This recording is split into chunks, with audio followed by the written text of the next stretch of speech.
اللہ فرماتا ہے ان اللہ لا یغیر ما بقوم حتی یغیروا ما بانفسہم، بے شک اللہ تعالیٰ اس وقت تک کسی قوم کی حالت نہیں بدلتا جب تک وہ قوم خود اپنی حالت بدلنے کی فکر نہ کرے۔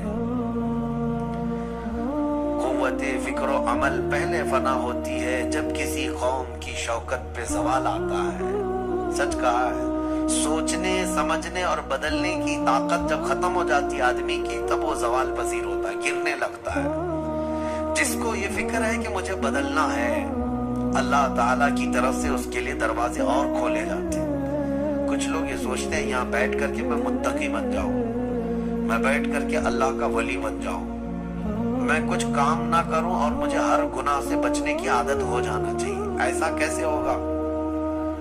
تمہیں شوگر سے بھی بچنا ہے اور بی پی سے بھی بچنا ہے، لیکن روز 1 کلو شکر بھی کھاتے ہو، 1 کلو نمک بھی کھاتے ہو، کیسے ہوگا؟ تمہارا خود کا عمل، تمہاری کوشش جب تک نہ ہوگی، اللہ تعالیٰ فرماتا ہے ہم نہیں بدلیں گے ان کی حالتوں کو۔ اور جب تم بدلنا چاہو گے تو اللہ کیسے بدلتا ہے پتہ ہے؟ اللہ اکبر، حدیث قدسی ہے، اگر تم ایک بالش بڑھ کر کے آؤ گے، اللہ فرماتا ہے 10 قدم بڑھ کر کے تجھے لے لے گا۔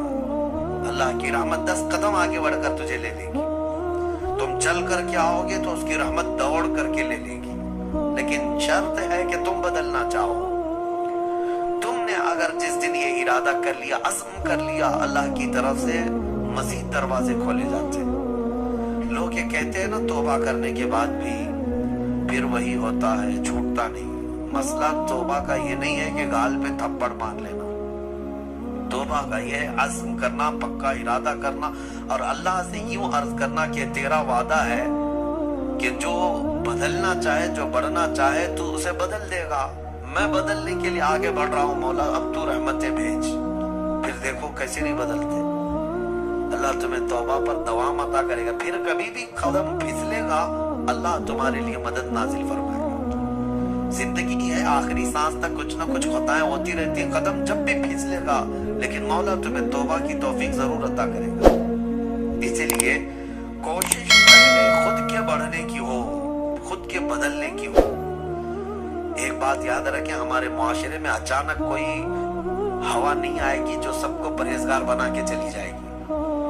ہمارے محلے میں کبھی ایسی بارش نہیں ہو جائے گی کہ اس بارش میں جتنے بھیگ جائیں گے سب اللہ کے ولی بن جائیں گے، نہیں۔ پرٹیکولر ہر ایک کو بدلنے کی کوشش کرنی ہوگی، تبھی انقلاب آتا ہے۔ ایک ایک آدمی بدلنے کی سوچے اور پھر دیکھے انقلاب آتا ہے۔ ریولیوشن یوں ہی آتا ہے، لوگوں کی چینجنگ سے آتا ہے۔ میں آپ کو بتاؤں، بدلنا چاہے تو اللہ تعالیٰ کیسے بدلتا ہے۔ آپ نے سنا ہے بشر حافی کے متعلق، بغداد میں شراب کا کام کرتے تھے، شراب کا کاروبار تھا۔ ایک بار انہوں نے ایک تحریر جس پہ بسم اللہ لکھی ہوئی تھی، وہ زمین پر کیچڑ میں گری ہوئی تحریر کو اٹھا کر چوم لیا اور گھر پہ لا کر اوپر رکھ دیا۔ اللہ کو یہ ادا پسند آئی، اور اس کے بعد اس زمانے میں موجود ایک بزرگ کے خواب میں میرے آقا صلی اللہ علیہ وسلم تشریف لائے اور کہا جاؤ بشر کو اللہ کا سلام پہنچاؤ، جبکہ وہ شراب کا اڈا چلاتے تھے۔ تو اس بزرگ نے یہ سوچا کہ میرا یہ وہم ہوگا، 3 دن مسلسل خواب دیکھا، اس کے بعد آ کر کے بشر سے کہا ہے بشر مجھے نہیں معلوم، لیکن مسلسل 3 راتوں سے میں خواب میں رسول اللہ کو دیکھ رہا ہوں، اللہ کی طرف سے تجھے سلام پہنچانے کا حکم فرما رہے تھے۔ تو مسلمان لیکن بھٹکے ہوئے، راستہ چینج تھا۔ اسی وقت اپنے شراب خانے سے باہر نکلے، چیخ مار کر کی عرض کرنے لگے، مولا تو یقیناً رحیم و کریم ہے، ستار ہے، ایک بسم اللہ کے ٹکڑے کی میں نے عظمت کی اور تو رب العالمین مجھے سلام بھیجتا ہے، لیکن اتنا ہی نہیں کہ ایک سلام آیا اور پھر اس کے بعد اپنا دھندا چلتا رہا۔ بشر حافی نے عزم کر لیا تھا، ارادہ کر لیا تھا کہ پلٹ کر کے میں اپنے اڈے کو دیکھوں گا نہیں۔ وہاں سے جو نکلے ننگے پیر نکلے اور زندگی بھر ننگے پیر ہی چلتے رہے، چپل پہنے ہی نہیں، کیونکہ چپل چھوڑ کر کے باہر آئے تھے اس بزرگ سے ملنے کے لیے، اسی حالت میں نکل آئے۔ تو جب کسی کا پکا ارادہ ہوتا ہے تو اب اللہ تعالیٰ نے ان کے لیے ایسے دروازے کھولے، اللہ اکبر، وہ بغداد کے قطبوں میں شمار ہوئے، قطب الاقطاب تھے۔ اللہ کے ولیوں میں تھے. اور حد تو یہ ہے کہ ایک بزرگ نے دیکھا بغداد میں ایک کتے نے راستے پر پیشاب کیا ہے، پخانہ کیا شہر کے راستے پہ. اس بزرگ نے فرمایا جاؤ دیکھو آج بشر حافی کا انتقال ہو گیا ہوگا. تو لوگ جا کر کے معلوم کیے تو صحیح میں اسی دن حضرت بشر حافی کا انتقال ہوا تھا. اس بزرگ سے پوچھا کہ آپ کو کیسے خبر ہوئی؟ کہا کہ جب تک بشر حافی زندہ تھے پورے بغداد کے کسی راستے پر کوئی جانور پیشاب و پخانہ نہیں کرتا تھا، اس لیے کہ وہ ننگے پیر چلا کرتے تھے. اللہ نے ہر راستے کو ان کے لیے پاک کر رکھا تھا. یہ ہے رحمت الہی. جب بدلنا چاہے بندہ، مولا اس کے پیروں کو بھی چلنے کے لیے پاک راستے عطا کرتا ہے. میرے عزیزو، اسی لیے اعلیٰ حضرت نے ترجمہ بھی کیا کیا، اہدنا الصراط المستقیم کا. کیا اللہ تو سیدھا راستہ دکھا نہیں، چلا. کیونکہ اب میں چلنے کی کوشش کر رہا ہوں، میں آ گیا ہوں، نماز میں آیا ہوں، یہ سیدھا راستہ ہی تو ہے. لیکن اب آگے اے مولا تو چلا. جس کی بھی یہ دعا قبول ہوئی مولا کریم اس کو آخری سانس تک ہدایت پر رکھے گا، چلائے گا.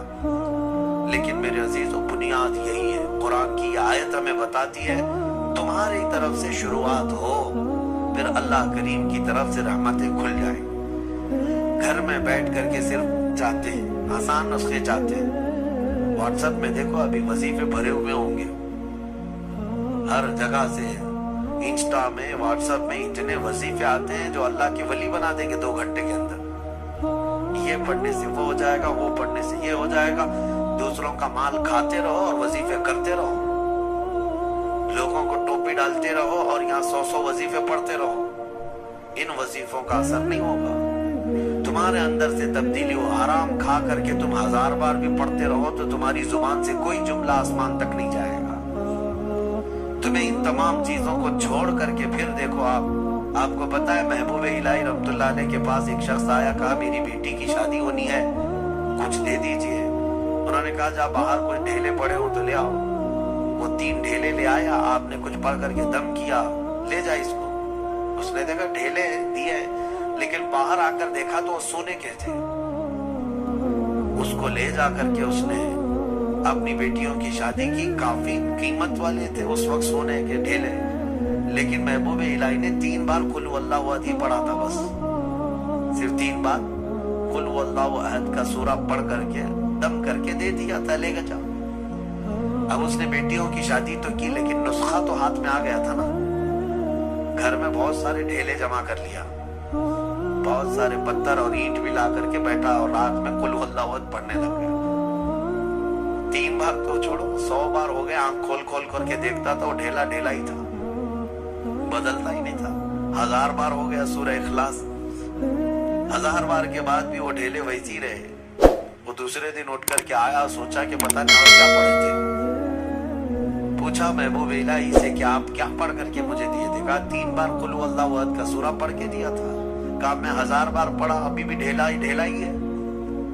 تب آپ نے فرمایا تھا تیری زبان اور ہے، میری زبان اور ہے. اللہ کریم اس کے ان بندوں کی ہر بات کی لاج رکھتا ہے جو اس کے لیے بدل جاتے ہیں، اس کے لیے چھوڑ دیتے ہیں ہر چیزیں. یقیناً آج آپ کے لیے بھی بہت ساری دعائیں آپ کی مستجاب ہوں گی. اللہ آپ کی زبان میں اثر عطا کرے گا. اس کے لیے کچھ چیزیں چھوڑنے کی کوشش کرو. اس کے لیے کچھ نہیں بلکہ بہت ساری چیزیں چھوڑنا ہے. حرام چھوڑنا، میں آپ کو بتاؤں، یہ تو مسلمان کے لیے فرض ہے. بعض لوگ یہ کہتے ہیں میں شراب نہیں پیتا، پرہیزگار آدمی ہے. چوری نہیں کرتا، پرہیزگار آدمی ہے. جوا نہیں کھیلتا، پرہیزگار آدمی نہیں. شراب نہیں پیتا، جوا نہیں کھیلتا، چوری نہیں کرتا، پرہیزگار نہیں، مسلمان ہے. بس مسلمان ہے. بس شک کی چیزوں سے بھی بچتا ہے تب پرہیزگار ہے. حرام چیزوں سے بچتا ہے تو مسلمان ہے. مسلمان کے لیے اتنا تو کرنا ہی ہے. جو شک والی چیزیں ہیں ان سے بھی بچتا ہے تب وہ اتقیاء میں ہے، پرہیزگاروں میں ہے. بہرحال اللہ کریم ہمیں خود کو بدل